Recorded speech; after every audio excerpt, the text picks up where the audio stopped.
दोस्तों, आज हम दिल्ली सरकार के नानकपुरा स्कूल में हैं। अनकही अनफिल्टर्ड चेंजेस पॉसिबल की इस सीरीज में आज हम मिलने वाले हैं दिल्ली सरकार के शिक्षा सलाहकार शैलेंद्र जी से। नमस्कार शैलेंद्र जी। नमस्कार। तो मेलानिया ट्रम्प यहाँ आई थी। ऐसा तो नहीं है कि स्कूल को उस वजह से चमकाया गया हो, जैसे बाकी राज्यों में कई स्कूलों में मैंने देखा है कि जब यदि कोई चीफ गेस्ट आने वाला है या कोई वीआईपी आने वाला है तो स्कूल को पूरा चमका दिया जाता है। दिल्ली सरकार शिक्षा मॉडल की बात करती है। शिक्षा मॉडल किन चीज़ों से बना है, क्या वो शिक्षा? दिल्ली का जो शिक्षा मॉडल है उसके बेसिकली 4 स्तंभ हैं। पहला जो है वो मॉडर्न स्कूल इंफ्रास्ट्रक्चर। दूसरा जो सबसे बड़ी बात वो ये है कि reimagining the training of teachers in school principal. तीसरा स्तंभ जो है वो ये है कि कैसे हम पेरेंट्स को स्कूल के साथ में जोड़ें। और चौथा और जो सबसे महत्वपूर्ण है कि रीइमेजिनिंग द क्लासरूम इटसेल्फ। कुछ दिन पहले न्यूयॉर्क टाइम्स ने एक रिपोर्ट छापी फ्रंट पेज पर, जिसको लेकर काफ़ी विवाद करने की कोशिश हुई। मुद्दा उसमें जो है वो उस बच्चे का मुद्दा है जो प्रदीप पासवान, उस बच्चे की कहानी आप देखिए। और एक बहुत ही गरीब परिवार से आता है, रैग पिकिंग का काम वो करता है। और उस बच्चे का एक सपना है कि मुझे गर्व है अपने स्कूल पर और उस बच्चे पर कि वो बच्चा सपना देखने के लिए तैयार है। अदरवाइज गरीब परिवार का बच्चा सपना नहीं देखता। कि 2015 में ऑनरेबल डिप्टी सीएम एक स्कूल में विजिट करने के लिए गए थे, नई सरकार बनी हुई थी, और कुछ ऐसे ही बात हुई कि देश का भविष्य कौन है। एक बच्चे ने खड़े होकर के उनसे बोला कि सर, देश का भविष्य हम थोड़ी ना है, देश का भविष्य तो वो है जो प्राइवेट स्कूल में पढ़ते हैं। आपके समक्ष देशभक्ति पाठ्यक्रम की ये पुस्तक है। बहुत बात हुई देशभक्ति करिकुलम, हैप्पीनेस करिकुलम के ऊपर अभी आपने हैप्पीनेस उत्सव बनाया। क्या हमारी देशभक्ति नेशनलिज्म की तरफ ले जा रही है या पेट्रियोटिज्म की तरफ ले जा रही है? देशभक्ति पर हमारी जो पहल है वो किसी इज्म से नहीं आती है। उसका एक ही गाइडिंग प्रिंसिपल है, वो है ह्यूमनिज्म। क्या? कि आप एक मानव के रूप में आप कैसे अपने आप को कंडक्ट करते हो, देश के प्रति आपकी क्या जिम्मेदारी है, और जब आप देश बोलते हो तो आप किसको देश मानते हो।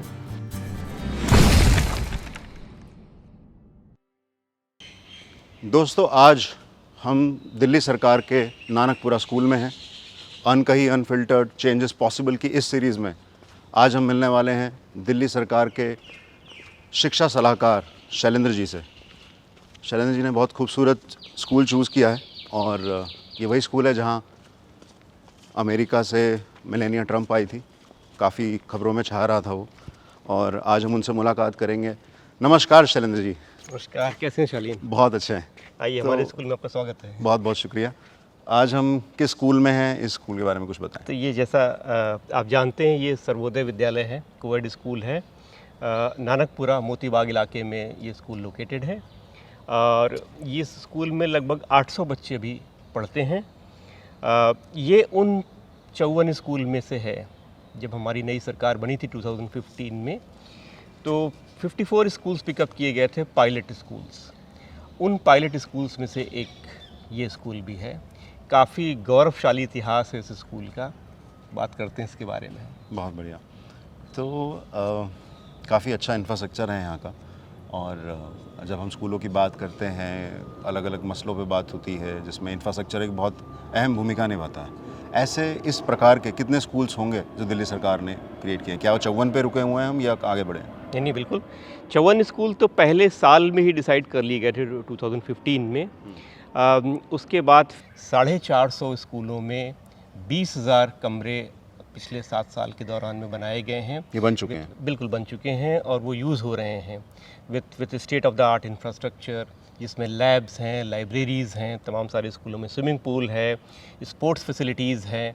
तो जो भी आप एक स्कूल में इमेजिन करते हैं कि जिस प्रकार का इंफ्रास्ट्रक्चर स्कूल में होना चाहिए, जो पढ़ने सीखने के लिए बच्चों को मिलना चाहिए, वो सारे इंफ्रास्ट्रक्चर आपको इन लगभग 450 स्कूलों में बिल्कुल रेडी मिलेंगे, जो आज की तारीख में यूज़ हो। तो मेलानिया ट्रम्प यहाँ आई थी, उस पर काफ़ी वाहवाही बटोरी दिल्ली सरकार। इनफैक्ट जहाँ पे आप अभी खड़े हैं ये वही जगह है जहाँ पे मेलानिया ट्रम्प आकर के एक बच्चा जो कि को गले भी लगाया था उन्होंने, यही जगह पे, यहीं पे वो फंक्शन आयोजित किया गया था। और वो आई थी, शुरुआत में उनका लगभग आधे घंटे से 40 मिनट का टाइम था, बट उन्होंने लगभग 1.25 घंटा 1.5 घंटा यहाँ पे बिताया था। ऐसा तो नहीं है कि स्कूल को उस वजह से चमकाया गया हो, जैसे बाकी राज्यों में कई स्कूलों में मैंने देखा है कि जब यदि कोई चीफ गेस्ट आने वाला है या कोई वीआईपी आने वाला है तो स्कूल को पूरा चमका दिया जाता है, वैसा तो नहीं हुआ था? ये हमने उनको एम्बेसी को ऑप्शन दिया था, कई सारे ऑप्शन दिए थे उनको कि आप पिकअप कर सकते हैं, बट ये जैसा मैंने कहा ये नानकपुरा मोती बाग इलाके में है और मोती बाग जो है यहीं से चाणक्यपुरी है जहाँ पे अमेरिकन एम्बेसी है, तो उनके लिए ये ज़्यादा कन्वीनियंट था सिक्योरिटी पॉइंट ऑफ व्यू से भी कि वो आसानी से यहाँ पे पहुँच सकती हैं, इसलिए उन्होंने चुना था। हमने तो उनको कई सारे स्कूलों के ऑप्शन दिए थे। बिल्कुल, जैसे आपने मुझे इंटरव्यू के लिए दिए थे। बिल्कुल बिल्कुल। बिल्कुल ठीक है। तो मेलानिया ट्रम्प गई, कई राष्ट्रों से लोग आए हैं और कई प्रदेशों से लोग आए हैं, तो ये सब डेलीगेशंस आप बुलाते हैं या खुद वो इंटरेस्ट लेकर आते हैं? ये संवाद कैसा रहता है? मुझे नहीं ध्यान पड़ता कि हमने किसी को वैसे इनवाइट किया हो, बट हमारी ख्वाहिश हमेशा रहती है कि जो भी आना चाहे, देखना चाहे, हमसे बात करना चाहे, मोस्ट वेलकम। तो इस कड़ी में कई राज्यों से लोग आए। अभी पिछले दिनों इनफैक्ट इसी स्कूल में तेलंगाना के चीफ मिनिस्टर आए थे। अच्छा। और उसके पहले एक और स्कूल है हमारा ईस्ट दिल्ली में, वहाँ पे तमिलनाडु के चीफ मिनिस्टर आए थे। फिर ईस्ट दिल्ली के और सुदूर इलाके में एक और स्कूल है जहाँ पे महाराष्ट्र के 2 मिनिस्टर्स आए थे। उसके अलावा ऑफिसर्स तो बहुत सारे स्टेट से आकर के आए हैं। आंध्र प्रदेश से एजुकेशन डिपार्टमेंट से लोग आज यहाँ पे दिल्ली आकर के गए हैं, मध्य प्रदेश से, आसाम से, इवन गुजरात से भी। अच्छा। तो कई सारे स्टेट से, हाँ, एजुकेशन से जुड़े हुए लोग या तो अपने आप से पहल करके या ऑफिशियली वो आते हैं, हमारी टीम से मिलते हैं, स्कूलों में जाते हैं। अभी पंजाब से एक बहुत बड़ा डेलीगेशन यहाँ पे आया था, लगभग 150 उनके टीचर एजुकेटर्स, SCRT के उनके डायरेक्टर, ये सारे सब लोग यहाँ पे आकर के पूरा दिन उन्होंने और उनको हमने अलग अलग स्कूलों में 4-4, 5-5 के छोटे छोटे ग्रुप्स में भेजा था कि जिस स्कूल में वो जाना चाहें, टीचर्स से बात करें, बच्चों से बात करें और समझें कि दिल्ली का मॉडल क्या है, और उनसे भी हम भी सीखते हैं। तो ये एक तरीके से मैं कहूँ कि ये एक संवाद की प्रक्रिया है कि हम क्या कर रहे हैं वो हम आपके साथ शेयर करते हैं, आप क्या अच्छा कर रहे हो वो हम आपके साथ में समझते हैं। जैसे अभी एक डेलीगेशन आया था और उसने एक बड़ी इंटरेस्टिंग बात कही। उन्होंने कहा कि हमें सबसे स्ट्राइकिंग चीज़ जो लगी वो ये लगी, 2 बातें, कि एक तो बच्चे बहुत कॉन्फिडेंट दिखाई दिए कि जिन बच्चों के साथ में हम लोग बात करें उन्हें बिल्कुल इस बात की झिझक नहीं कि कौन कहाँ से आया हुआ है, अदरवाइज़ बच्चे यूजुअली कॉन्शियस हो जाते हैं उनके अनुसार। और दूसरी चीज़ जो उन्हें लगी कि टीचर्स और प्रिंसिपल का सेंस ऑफ ओनरशिप, वो ऐसे अपना स्कूल हमें दिखा रहे थे, ये उनका फीडबैक था जो दूसरे स्टेट से आए थे, कि ऐसे स्कूल दिखा रहे थे जैसे आदमी अपना घर दिखाता है ना, कि ये मेरा घर है, यहाँ मेरा ड्राइंग रूम है, यहाँ मेरा किचन है, यहाँ मेरा लिविंग रूम है। उस ओनरशिप के साथ में स्कूल के टीचर और स्कूल के प्रिंसिपल्स जो है वो दिखा रहे थे। और ये बात उन्होंने पॉइंट आउट करी कि बहुत बार गवर्नमेंट स्कूल के संदर्भ में अगर देखा जाता है तो वो ओनरशिप मिसिंग होती है। अगर आप प्रिंसिपल से पूछिए किसका स्कूल है, सरकार का स्कूल है। पेरेंट्स से पूछिए किसका स्कूल है, सरकार का स्कूल है। बच्चे से पूछिए किसका स्कूल है, सरकार कौन है। यहाँ पलट करके हमारे टीचर और हमारे प्रिंसिपल बोल रहे हैं कि ये हमारा स्कूल है। ये एक ओनरशिप वाली बात, ये रिफ्लेक्शन उनका सुन करके हमें भी बड़ा गर्व हुआ, क्योंकि हमने नहीं उस लहजे से देखा था, बट उन्होंने इस चीज़ को पॉइंट आउट किया। तो हमें भी बहुत कुछ सीखने को मिलता है इस प्रकार के विजिट से। तो शैलेंद्र जी बताएं कि जो दिल्ली सरकार शिक्षा मॉडल की बात करती है, शिक्षा मॉडल किन चीज़ों से बना है, क्या वो शिक्षा मॉडल? दिल्ली का जो शिक्षा मॉडल है उसके बेसिकली 4 स्तंभ हैं। पहला जो है वो मॉडर्न स्कूल इंफ्रास्ट्रक्चर, कि हर स्कूल के पास में एक बेसिक मूलभूत, क्या बेसिक से भी कहीं ज़्यादा मूलभूत सुविधाएं स्कूल में हो हर बच्चे के लिए जो वो डिज़र्व करता है। ठीक है, वो एक स्तंभ है। दूसरा जो सबसे बड़ी बात वो ये है कि reimagining the training of teachers in school principal, because आप कितना भी बड़ा बेहतर इंफ्रास्ट्रक्चर बना लें, स्कूल में इवेंचुअली तो टीचर और प्रिंसिपल ये 2 सबसे महत्वपूर्ण लोग होते हैं। उनकी किस तरीके से कैपेसिटी बिल्ड की जाए, उनको किस तरीके से रीओरिएंट किया जाए, वो अपने रोल को इस नए पहलू में कैसे देख सकें, उसके लिए काफ़ी सारा exposure, foreign trips, Cambridge, Finland, Singapore, इन सब, ताकि वो एक वर्ल्ड व्यू उनका डेवलप हो सके। ये सिर्फ कन्वेंशनल ट्रेनिंग की बात नहीं है। तो काफ़ी सारा इन्वेस्टमेंट है उनकी कैपेसिटी को डेवलप करने में। ये दूसरा स्तंभ है। तीसरा स्तंभ जो है वो ये है कि कैसे हम पेरेंट्स को स्कूल के साथ में जोड़ें। बिकॉज एक पुरानी सेइंग है कि it takes a village to raise a child, कि एक पूरा गांव, पूरा समाज मिल करके एक बच्चे को बड़ा करता है। स्कूल की एक भूमिका होती है उसमें, पर जब तक आप पेरेंट्स को स्कूल के साथ में नहीं जोड़ेंगे, उस पेरेंट्स को इन्वॉल्व नहीं करेंगे बच्चों की लर्निंग में, तब तक सही मायने में बदलाव नहीं आ सकेगा। तो उन्हें अपना पार्टनर बनाना, तो ये एक तीसरा है। उसके लिए स्कूल मैनेजमेंट कमिटीज़ को रिवैम्प करना, पेरेंट्स को भी शिक्षा स्कूल मित्र के रूप में स्कूलों के साथ में जोड़ना, ये उसके तरीके हैं। और चौथा और जो सबसे महत्वपूर्ण है कि रीइमेजिनिंग द क्लासरूम इटसेल्फ, कि हम क्या पढ़ाना चाहते हैं आने वाले समय। हमें we can not be teaching children as per the yesterday's requirement.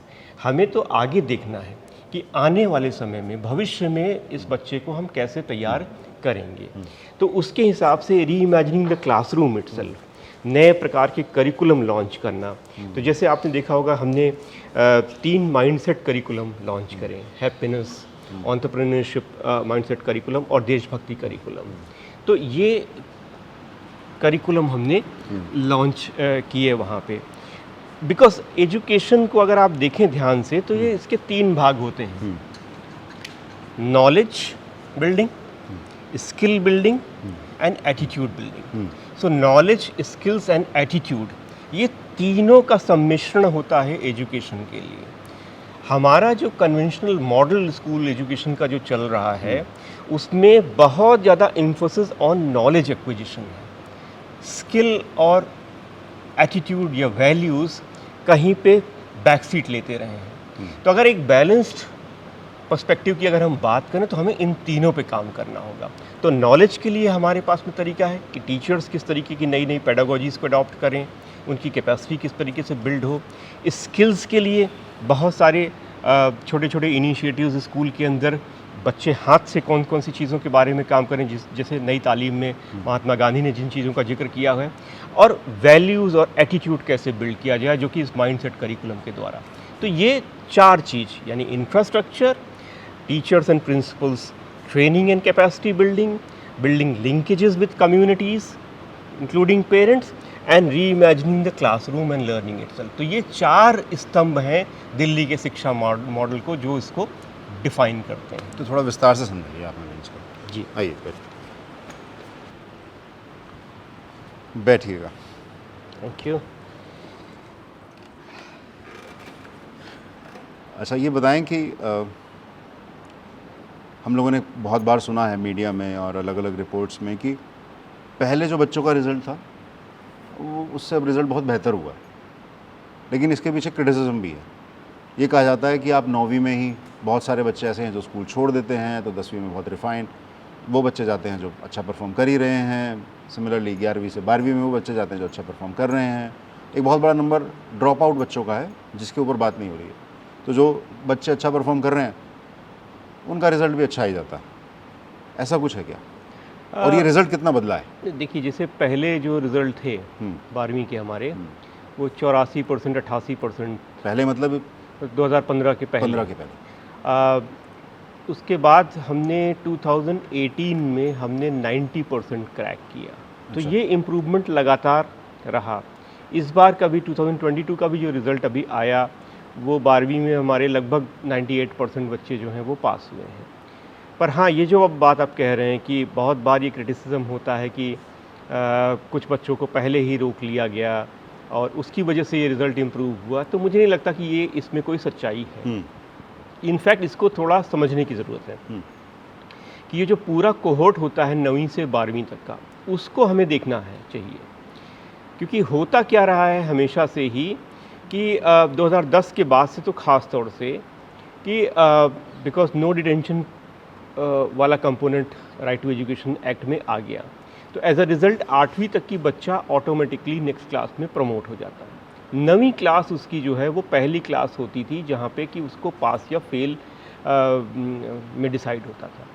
तो हमेशा क्या था, अगर आप पुराना भी डेटा उठा करके देखें 2004-2002 से ही, तो अगर आप ये देखेंगे कि 6वीं क्लास में अगर 100 बच्चे शुरू किए स्कूल में तो 12वीं तक पहुँचते पहुँचते वो 40-45 रहते थे।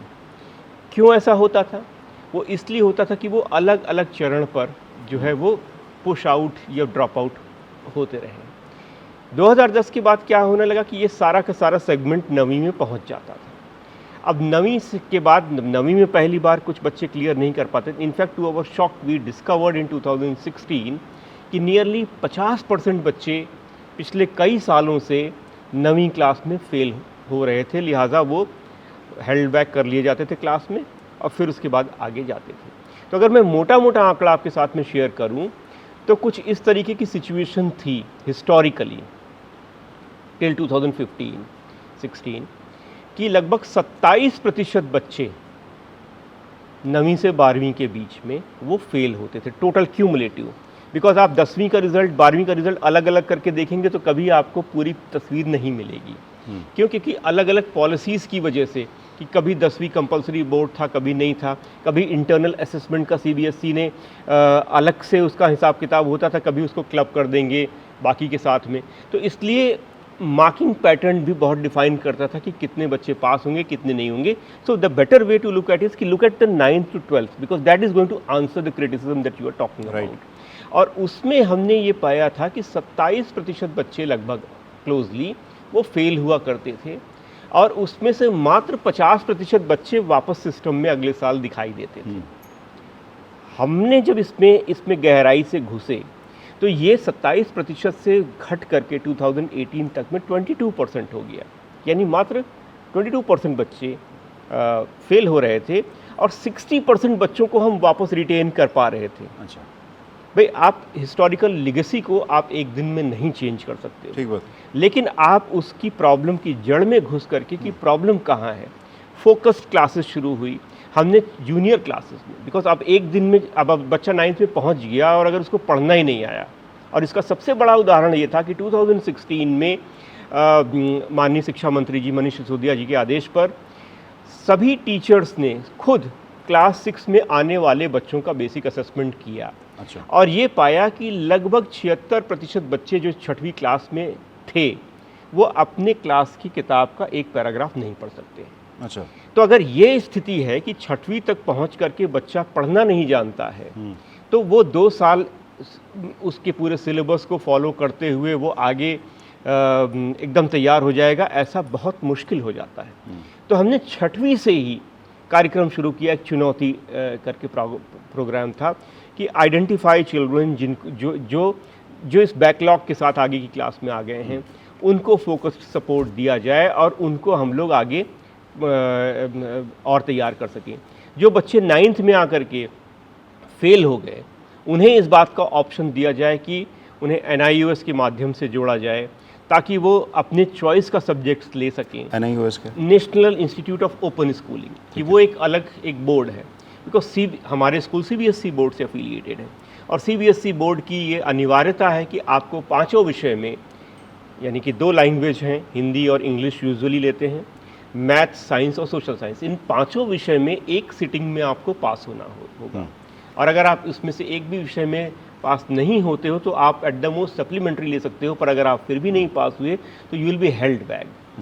तो ये चीज़ की हमने देखा कि बच्चे बहुत सारे मैथमेटिक्स जैसे विषय में पास नहीं हो पा रहे हैं, तो पूरा साल खराब हो, पूरा करियर खराब हो, इससे बेहतर ये है कि उनको एक हम ऑप्शन दे दें। और उस ऑप्शन के तहत हमने बच्चों को वापस स्कूल के साथ जोड़ना शुरू किया। तो ये सब प्रोएक्टिव मेजर्स थे कि कैसे हम बच्चे की पढ़ाई में उसको और बेहतर सपोर्ट करें ताकि वो स्कूल सिस्टम से जुड़ा रहे। और इसी का परिणाम रहा कि जो बच्चे लगभग 50% बच्चे जो स्कूल से निकल जाया करते थे उसको हम कम कर पाए over a period of time, और हम रिजल्ट्स को और बेहतर कर पाए हैं।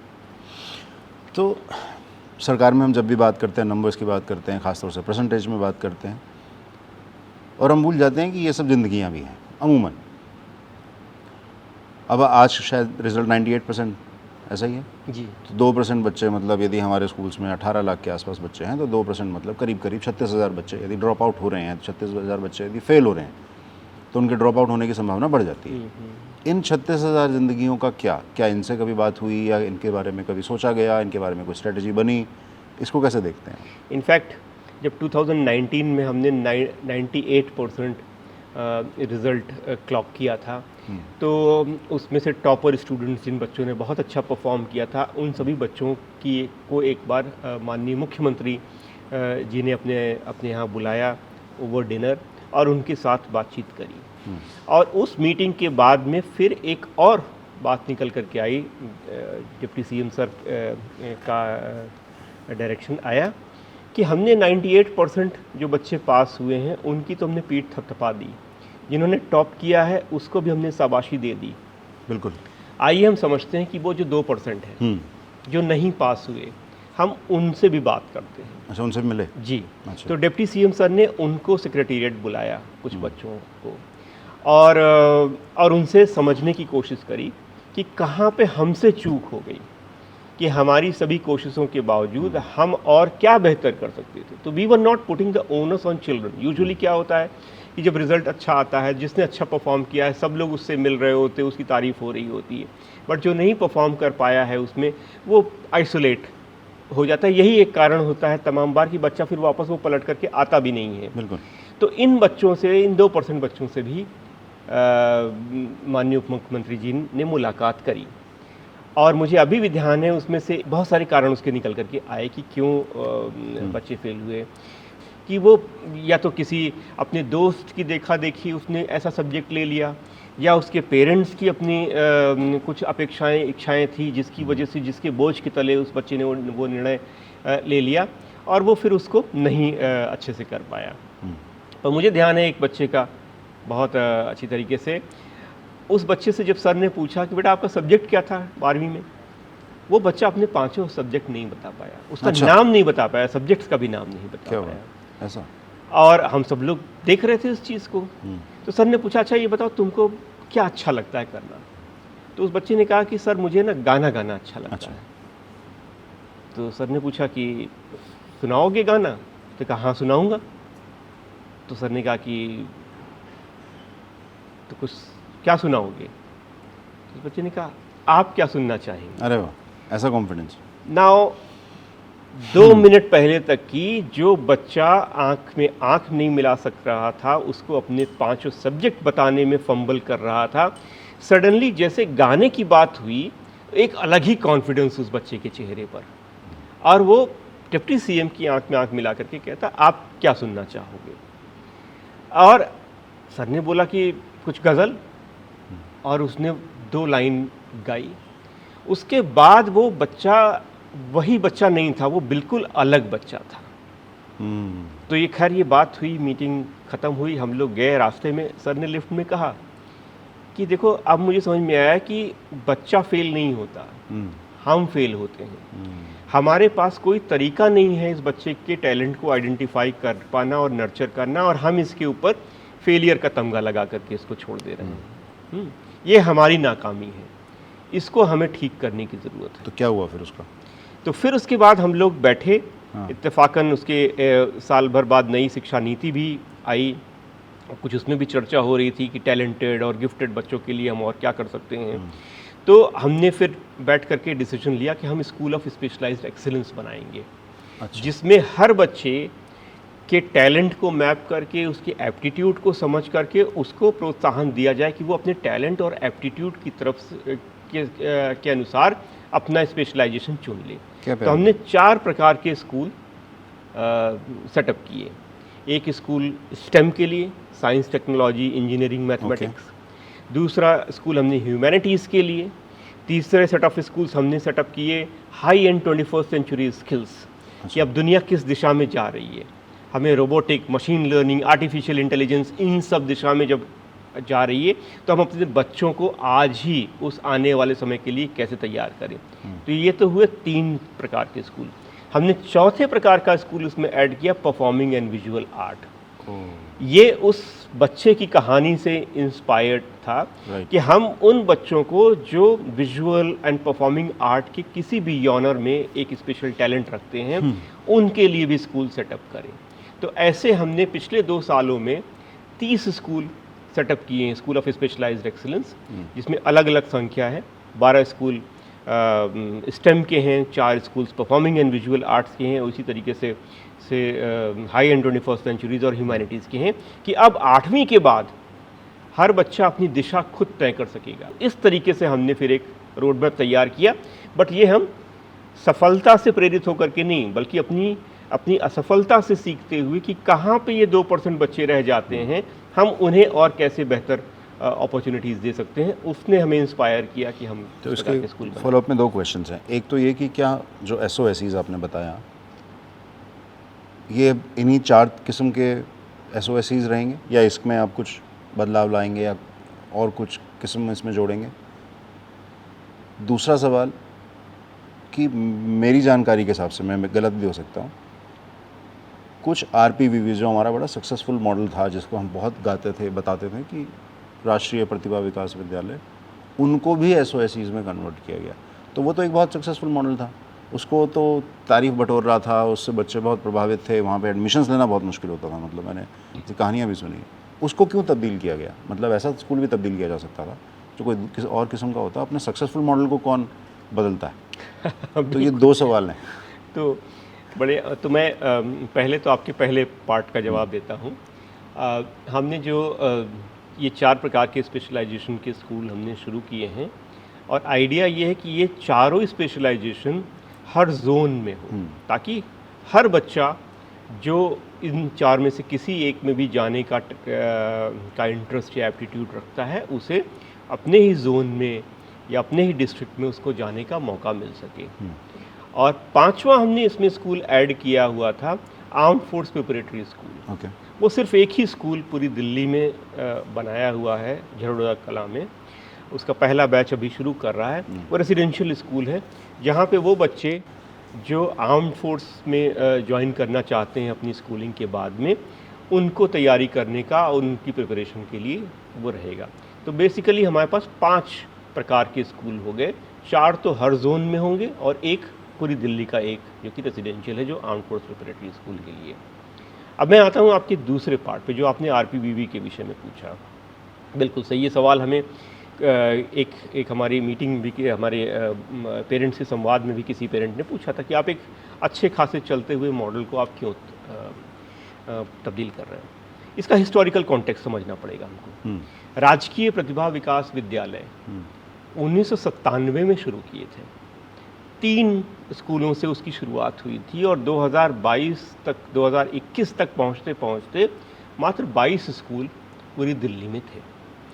और अगर आप उस समय की 1997 का कैबिनेट नोट पढ़ें, जिसने इन स्कूलों की स्थापना की थी, उसमें इस बात को स्वीकार कर रही थी तत्कालीन सरकार कि हमारे कुछ बच्चे होते हैं जो टैलेंटेड होते हैं, उन्हें अवसर मिलना चाहिए। कुछ बच्चे होते हैं जो ऑर्डिनरी होते हैं, और जो टैलेंटेड बच्चे होते हैं उनको हमें और सपोर्ट करना चाहिए, और हमारे सरकार का जो लिमिटेड रिसोर्सेज है उसको हमें वहाँ पे यूज़ करना चाहिए। ऐसा उसका रैशनल बिल्टअप था। हमारी फ़िलॉसफी इससे बिल्कुल अलग है। हम ये मानते हैं कि हर बच्चा टैलेंटेड है।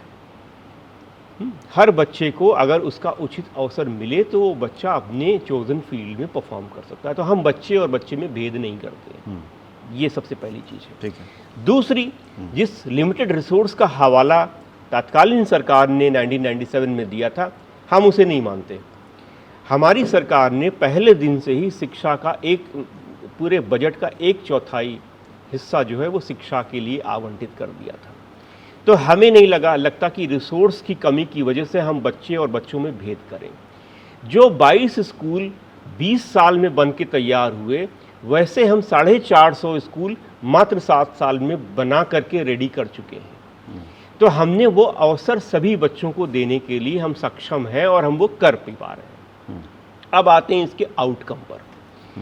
तो अगर हम रिज़ल्ट को भी उठा करके देखें, 2019 का रिज़ल्ट उठा लेते, क्योंकि 20 में फिर और 21 में कोविड के कॉन्टेक्स्ट में एक अलग प्रकार का रिजल्ट था। 2019 को हम देखें, 2019 में हमारे 2200 RPVVs का जो पास परसेंटेज था 12वीं का वो 99% था, और हमारे बाकी नॉन RPVVs का कितना परसेंट था? 94%। अच्छा। तो ऐसा कोई बहुत भारी अंतर तो हमें नहीं दिखाई पड़ रहा है। तो क्या स्थापित होता है कि अगर हम सहूलियत देंगे, फैसिलिटीज़ देंगे, सपोर्ट देंगे, तो हर बच्चा एक्सेल कर सकता है। और जो नॉर्म्स RPVVs में अंतर, RPVVs और नॉन RPVVs में अंतर क्या था? RPVVs में था कि हम हर क्लास में केवल 3 सेक्शन रखेंगे और तीनों सेक्शन में मैक्सिमम बच्चे 35 होंगे। बाकी टीचर्स वगैरह हमारे दिल्ली गवर्नमेंट के टीचर्स उस पर इंटरफेस के द्वारा लिए जाते थे। तो हमने यही 2 कंडीशंस रखी हुई थी कि जो RPVVs को बाकी और स्कूलों से विभक्त करता है। अब जब हमने 20,000 स्कूल में कमरे ऐड कर दिए, हमारे टीचर्स की भी रिक्रूटमेंट राउंड द क्लॉक हो रहे हैं, तो हमने वो सारी गैप्स को फिल कर दिया जिसको पुरानी सरकारें हैंडीकैप समझती थी और जिसकी वजह से उन्होंने ये दोहरी तरीके की स्कूल व्यवस्था करी हुई थी। अब हमें उसकी ज़रूरत नहीं है। हमें आगे देखना है, आगे आने वाला जो वक्त है वो स्पेशलाइजेशन का दौर होने वाला है। इस दौर में हर बच्चे को अपने टैलेंट के हिसाब से, अपने एप्टीट्यूड के हिसाब से, अपने इंटरेस्ट के हिसाब से अगर उसको सपोर्ट मिलेगा तो वो अच्छा करेगा। तो हम उस फिलॉसफी के तहत इस स्कूल को RPVVs को फेस आउट कर रहे हैं और स्कूल ऑफ स्पेशलाइज्ड एक्सीलेंस को स्प्रेड कर रहे हैं। आपके समक्ष देशभक्ति पाठ्यक्रम की ये पुस्तक है। बहुत बात हुई देशभक्ति करिकुलम, हैप्पीनेस करिकुलम के ऊपर अभी आपने हैप्पीनेस उत्सव बनाया, मतलब काफ़ी प्रभावी तौर से, मतलब ऑप्टिक्स, मार्केटिंग वगैरह, ऐसा लगता है कि दिल्ली सरकार का एजुकेशन डिपार्टमेंट हर तरह से तैयार हो चुका है। जैसे टीचर्स की ट्रेनिंग आपने अलग अलग देशों में कराई, ऐसा लगता है कि उनकी मार्केटिंग स्किल्स भी काफ़ी हो गए हैं। मेंटर टीचर्स ट्विटर से लेकर हर जगह छाए रहते हैं। तो ये बहुत सुंदर चीज़ है कि टीचर्स अपनी ओपिनियन अपने बच्चों के साथ सेल्फीज डाल रहे हैं, उनके साथ हर मोमेंट जो एंजॉय कर रहे हैं उसको ट्विटर पे बात हो रही है उसको लेके। ये बहुत अनोखा अनुभव है। पर देशभक्ति पाठ्यक्रम की बात करें तो इस पे कहा गया, कुछ लोगों के द्वारा कहा गया, और मुझे याद है मैंने पिछली बार जब अतिशी का इंटरव्यू लिया था, मैंने उनसे भी ये बात पूछी थी कि क्या देशभक्ति सिखाने की चीज़ है, बताने की चीज़ है, और क्या हमारी देशभक्ति नेशनलिज्म की तरफ ले जा रही है या पेट्रियोटिज्म की तरफ ले जा रही है। और इसके बारे में बात होती रही है। नेशनलिज्म और पेट्रियोटिज्म दो अलग अलग भावनाएं हैं, अलग अलग संभावनाएं बताती हैं। तो क्या कहना है आपका देशभक्ति पाठ्यक्रम? मैं, आपने देशभक्ति की बात कही, मैं थोड़ा पीछे जाऊंगा। मैं हैप्पीनेस पे पहले चर्चा करूंगा, क्योंकि happiness curriculum, entrepreneurship mindset curriculum और देशभक्ति करिकुलम हमारे ओवरऑल माइंडसेट करिकुलम के फ्रेमवर्क के तहत आता है। ज़रूरत क्यों पड़ी इस चीज़ की? मैं हैप्पीनेस करिकुलम की ही बारे में बात करता हूँ। बहुत बार हमारे टीचर्स इस बात को बोलते थे कि बच्चे स्कूल में आते हैं, बहुत स्ट्रेस्ड हैं, बुलिंग कर रहे हैं, वायलेंस भी दिखाई दे रहा है, तो बहुत पेंट अप इमोशंस हैं जो कि वो एक्सप्रेस करने का उनको मौका, उसको आप डिसिप्लिन से, छड़ी से नहीं दूर कर सकते हो। तो आपको एक आउटलेट क्रिएट करने की ज़रूरत है, पर वो आउटलेट होना क्या चाहिए, वो कैसे किया जाना चाहिए, इसके बारे में बहुत आइडिया नहीं था। तो वो चर्चा करके एक हैप्पीनेस करिकुलम का निर्माण किया गया कि कैसे एक बच्चे को हम शांत होने, अपने अपने अपने थॉट्स को, अपने इमोशंस को स्वयं ऑब्जर्व करने और उसको एक्सप्रेस करने का हम एक मौका दे पाएँ। वहाँ पे तब भी हमसे ये सवाल पूछा गया था कि क्या हैप्पीनेस सिखाई जा सकती है। और आज हम देख रहे हैं कि बहुत सारे एक्सपर्ट्स, अभी कुछ दिन पहले हमने हैप्पीनेस की एनिवर्सरी मनाई और उसमें sister BK Shivani chief guest थी। उन्होंने भी इस बात को बोला कि हाँ, बिल्कुल हैप्पीनेस सीखी जा सकती है। जब हम जैसे हम बहुत सारे गलत इमोशंस या बहुत सारी चीज़ें, जब हम गलत चीज़ें सीखते हैं तो हम अच्छी चीज़ भी सीखेंगे ही। तो अपने इमोशंस को समझ पाना, अपने इमोशंस को व्यक्त कर पाना, इसका एक करिकुलम में हमने हिस्सेदारी दी। उसी तरीके से हमने एंटरप्रेन्योरशिप माइंडसेट करिकुलम को जब इंट्रोड्यूस किया तो भी यही बात हो रही थी कि अरे, इसमें बच्चों से बिजनेस करवाना सिखाएंगे क्या? आइडिया ये नहीं है। आप जब बच्चे के हाथ में 2000 रुपये देते हो और बोलते हो कि आप एक आइडिया बनाओ और उस आइडिया को मार्केट में बेचो, तो कितनी कितनी चीज़ें वो बच्चा उस पूरी कड़ी में सीखता है। वो प्लानिंग सीखता है, वो टीम वर्क सीखता है, वो स्ट्रैटेजाइजिंग सीखता है, वो अपनी बात को, अपने मॉडल को कंसेप्चुलाइज करना सीखता है और फिर रियल सिचुएशन में जा कर के जब उसको करता है तो एक नया कॉन्फिडेंस उसके पास आता है कि मैं स्कूल से निकल करके एक कॉन्फिडेंट स्टूडेंट के रूप में अपनी दिशा तय कर सकता हूँ। तो ये एंटरप्रेन्योरशिप करता है। अब आप बात करते हैं हम देशभक्ति की। देशभक्ति का मैं एक उदाहरण दूँ आपको कि बिनेक कॉलोनी में एक गार्ड है। एक बार एक लड़का उधर से आया और उसने अपनी गाड़ी पार्क करी।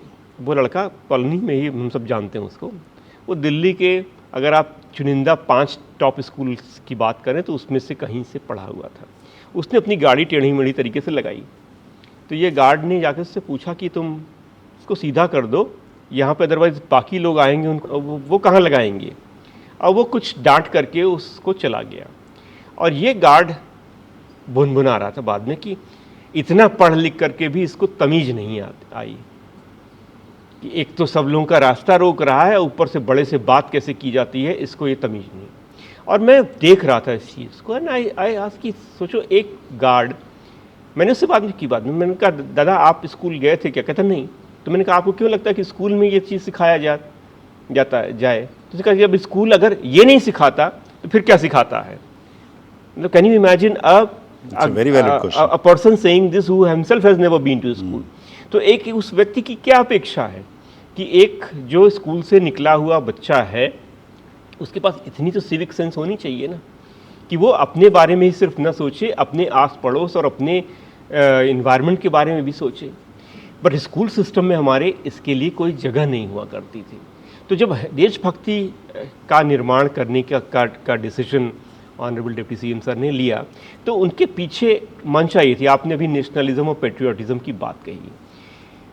देशभक्ति पर हमारी जो पहल है वो किसी इज़म से नहीं आती है। उसका एक ही गाइडिंग प्रिंसिपल है, वो है ह्यूमनिज्म। क्या बात? कि आप एक मानव के रूप में आप कैसे अपने आप को कंडक्ट करते हो, देश के प्रति आपकी क्या जिम्मेदारी है, और जब आप देश बोलते हो तो आप किसको देश मानते हो, कितना नैरो या कितना ब्रॉड आपका विजन है देश के बारे में, और आप स्वयं क्या कर सकते हो इसके बारे में। तो एक रिस्पॉन्सिबल सिटीजन के नाते उसको अपनी जिम्मेदारियां समझना, और उस जिम्मेदारियों को कोई उसको प्रीच नहीं करेगा कि आपको ये करना चाहिए, ये नहीं करना चाहिए।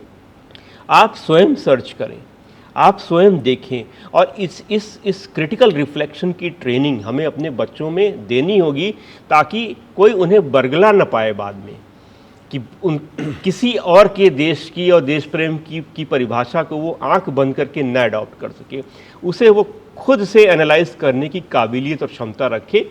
यही हमारा मकसद है इस पूरे करिकुलम के माध्यम से। बहुत सुंदर चीज़ है। आपने हैप्पीनेस करिकुलम और देशभक्ति पाठ्यक्रम के बीच में इमोशंस और मानसिक स्वास्थ्य की तरफ कुछ इंडिकेट किया था। क्या कभी कोई सपना या कहीं कुछ नियर फ्यूचर में हम देखेंगे कि बच्चों के लिए मानसिक स्वास्थ्य के बारे में कोई अवेयरनेस कैंपेन या किसी शक्ल में कुछ भी आने वाला? तो ये मैंने जब अपना ये मॉडल हैप्पीनेस करिकुलम का प्रस्तुत किया था यूएस में, मैं वहाँ की एक यूनिवर्सिटी ऑफ नॉर्थ टेक्सास में इनवाइट किया गया था, और वहाँ पे जो लोग आए हुए थे, जो उनके डिस्ट्रिक्ट ऑफिसर्स हैं, उन सब का को जब हमने शेयर किया कि हम क्या करते हैं हैप्पीनेस करिकुलम में, तो उसमें से ऑब्जर्वेशन यही निकल कर गया कि हमने अभी तक की मेंटल हेल्थ की इशू को एक डायग्नोस्टिक या थेराप्यूटिक पॉइंट ऑफ व्यू से देखा था। आप इसको प्रिवेंटिव पॉइंट ऑफ व्यू से देख रहे हो कि आप एक्चुअली एक होलिस्टिक फ्रेमवर्क में इसको देखते हो कि ये स्थितियाँ बने ही ना। तो मुझे लगता है कि इससे बहुत सारा जो भविष्य में मेंटल हेल्थ इश्यूज जो बनते हैं उसको हम we are nipping in the bud itself. अब उसके बाद भी अगर मान लीजिए कहीं पे कोई इशू रहता है तो हमारे पास में जैसे हमने स्कूल हेल्थ क्लिनिक शुरू करी थी, अभी उस पर कुछ बेबी स्टेप्स लिए गए हैं, बट आने वाले समय में भविष्य में हम लोग उसमें सपोर्ट काउंसलिंग वाले एलिमेंट को और प्रगाढ़ तरीके से डालेंगे, ताकि अगर किसी बच्चे को स्पेशल काउंसलिंग की भी आवश्यकता पड़ती है तो उसे स्कूल में रहे, अभी भी होता है वो, बट इसको हमें और एक्सपैंड करने की ज़रूरत भविष्य में होगी, तो हम उसको भी सपोर्ट के रूप में वहाँ पे डालेंगे। तो ये दोहरी स्ट्रेटजी के द्वारा हम लोग इस स्थिति को समझने और एड्रेस करने बहुत का प्रयास कर रहे हैं। तो आखिरी 2 सवाल हैं। एक तो इंफ्रास्ट्रक्चर के ऊपर हम बात करते रहे, क्या फ़र्क है दिल्ली सरकार के द्वारा इंफ्रास्ट्रक्चर, और बहुत सारे राज्य ऐसे हैं जो इंफ्रास्ट्रक्चर के ऊपर काम करना शुरू कर चुके हैं। सबको लगता है कि उनका स्कूल बाहर से अच्छा लगे, अंदर से भी शायद अच्छा लगता हो, पर मैंने देखना शुरू किया, मैंने ऑब्ज़र्व करना शुरू किया है, क्योंकि अब मैं जब विजिट्स पे जाता हूँ तो स्कूलों पे खासा तौर पे नज़र जाती है, हेल्थ इंफ्रास्ट्रक्चर पे खासा तौर पे नज़र जाती है, क्योंकि इस पे हमारी सरकार काम करती रही। लेकिन डिफरेंस क्या है समझ में, उनके पर्सपेक्टिव में, हमारे पर्सपेक्टिव में, या आपको लगता है कि बाय एंड लार्ज अब देश में एजुकेशन इंफ्रास्ट्रक्चर एक मुद्दा बन चुका है, एटलीस्ट इंफ्रास्ट्रक्चर तो मुद्दा बन चुका है?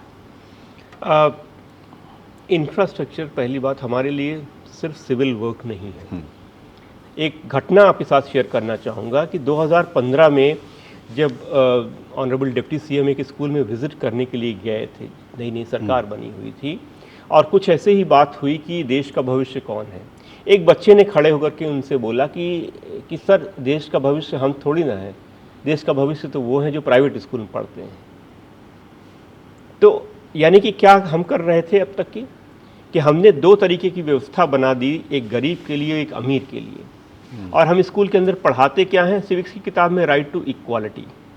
तो उस बच्चे को जैसे ही वो स्कूल में आता है और किताब का पहला चैप्टर पलट करके देखता है कि लिखा तो ये है पर मिल रहा है कुछ अलग, तो उसको हर लिखी हुई चीज़ पे, हर व्यवस्था पर से विश्वास उठ जाता है।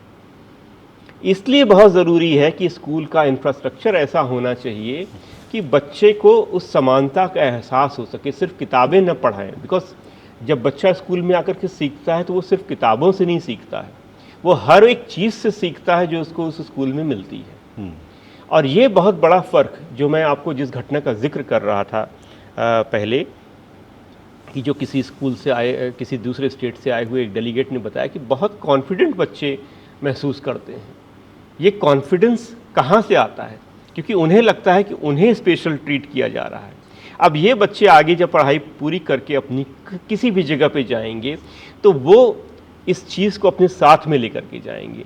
तो अगर हमारा उद्देश्य है कि हमें समतापूर्वक पूर्ण समाज की स्थापना करनी है तो हमें स्कूलों से करनी होगी। बहुत सुंदर।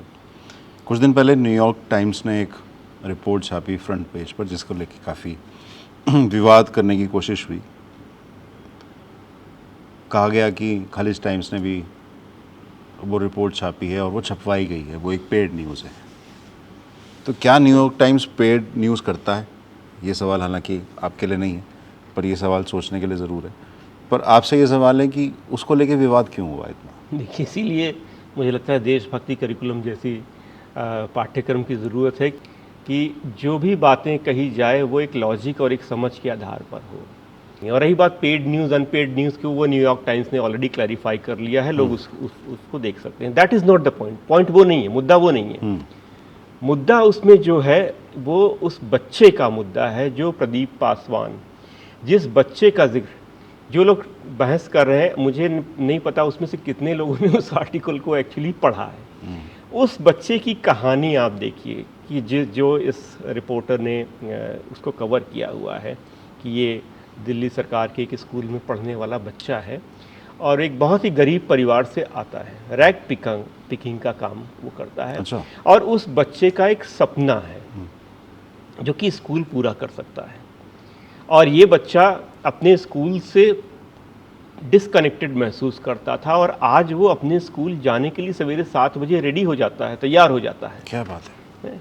तो इस बच्चे में के खुद के एस्पिरेशंस में कितना भारी बदलाव उसका स्कूल दे पा रहा है। तो if you are not able to see that, then you are missing the point कि मुझे गर्व है अपने स्कूल पर और उस बच्चे पर कि वो बच्चा सपना देखने के लिए तैयार है। अदरवाइज गरीब परिवार का बच्चा सपना नहीं देखता। उस सपने को देखने के लिए अगर सहूलियतें दिल्ली सरकार ने दी है और आज एक बच्चा सपना देख सकता है, तो ये सभी के लिए एक उदाहरण है कि हम अपने बच्चों को सपना देखने का साधन मुहैया करा दें। That is the big tech away. बाकी किसने क्या चीज़ करा, that is besides the point. आपको पता है पिछले 7 सालों में इनफैक्ट दिल्ली सरकार के स्कूलों का इनरोलमेंट कहाँ से कहाँ पहुँच गया है। 2015 में लगभग 14,70,000 के आसपास बच्चे पढ़ते थे, आज 17,70,000 के आसपास पिछले साल। अभी तो इस साल के तो एडमिशन अभी हो रहे हैं, तो we don't have the final number. 3 lakh बच्चों का इजाफा हुआ है। ये तब भी हुआ है जबकि म्यूनिसिपल स्कूल्स जो फीडर स्कूल हुआ करते हैं दिल्ली सरकार के, वहीं से 5वीं में के बाद 6वीं में बहुत सारे बच्चे आए हैं, उसमें रिडक्शन के बावजूद ये इंक्रीज हुआ है। यानी आज की तारीख में एक एवरेज परिवार को भी लगता है कि उसके बच्चे का सपना दिल्ली सरकार के स्कूल में आकर के पूरा हो सकता है। तो ऐसे बहुत सारे बच्चे हैं प्रदीप पासवान जैसे, जो अब सपना देख रहे हैं और हमें उसमें सपोर्ट करना है। बहुत शुक्रिया शैलेंद्र जी, हमारे को स्कूल में इनवाइट करने के लिए, और हमारी भी बचपन की बहुत सारी यादें ताज़ा हो गई, और आपसे मिलके ऐसा लग रहा है कि हम भी इस सपने का पार्ट हैं जो मनीष जी ने, अरविंद जी ने मिलकर देखा है, और इसको जी पाने के लिए बहुत सारे बच्चे एस्पायर कर रहे हैं। उम्मीद है कि ये सपना पूरा होगा और लाखों लाखों बच्चों की ज़िंदगी को इसका इम्पैक्ट पड़ेगा। बिल्कुल, अभी तो ये शुरुआत है, अभी तो बहुत कुछ करना बाकी है। अभी तो हमने उन चीज़ों को किया है जो कि बहुत समय पहले हो जानी चाहिए थी। अब हम उस चीज़ को एस्पायर कर रहे हैं कि आने वाले समय में अगले 30 साल, अगले 50 साल का भारत कैसा होगा और उसमें हमारे बच्चों की भूमिका कैसी होगी, उसके लिए हम लोग आज कैसे तैयार करें उनको, अब उस तरफ देख रहे हैं। Fundamentals are in place now. Thank you. ठीक है, thank you so much for your time. Thank you आप सबका।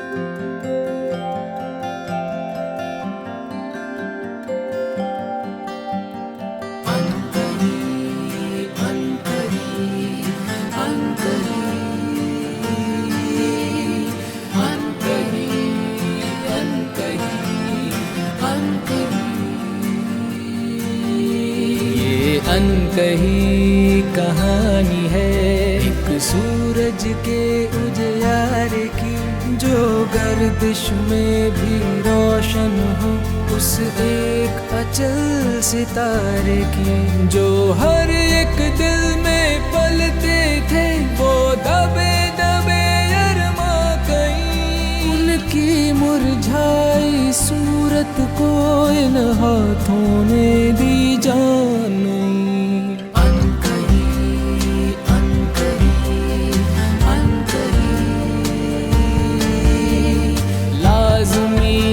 मगर फिर भी ना हुई,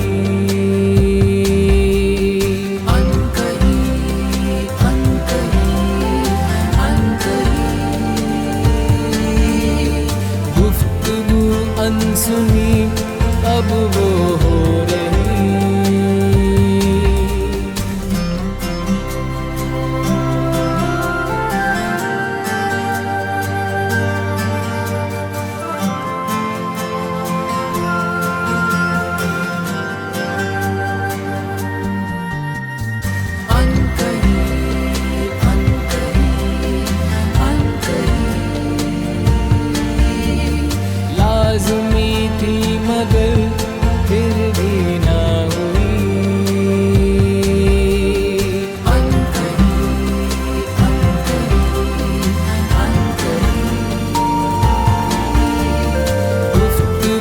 अनसुनी अब वो हो